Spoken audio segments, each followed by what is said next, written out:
Good morning, Mo'av Rabotai. Bezashem Mincha is going to be 6:50. Please be on time.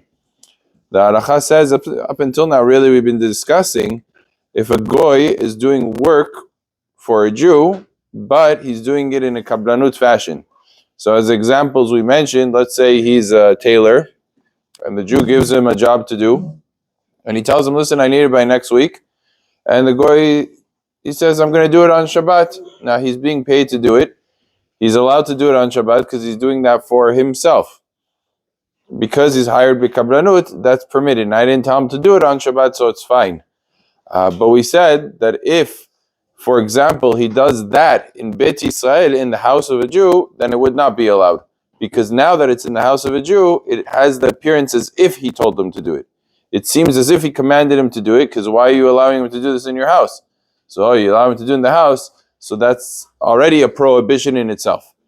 However, that's all true when the goy is actually doing work for the Jew. If the goy is in the house of the Jew and he's doing something for himself, even though he's in the house of the Jew, let's say for example, he has a suit jacket. He's a goy. He has a suit jacket, and he needs to fix one of the buttons. So he takes a thread and a needle, and he starts fixing in the house of the Jew. The Jew has no responsibility and no obligation to say, hey, you're doing melacha on Shabbat in my house, get out of my house. He doesn't have any obligation to do that because it's visibly clear the goy is doing melacha for himself.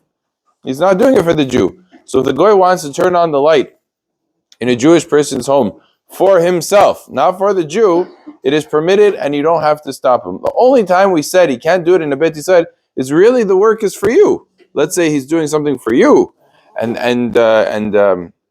as an example, like we said, if he goes ahead and he's fixing your shoes, so he's fixing your shoes in your own home, even if it's kablanut, it's prohibited.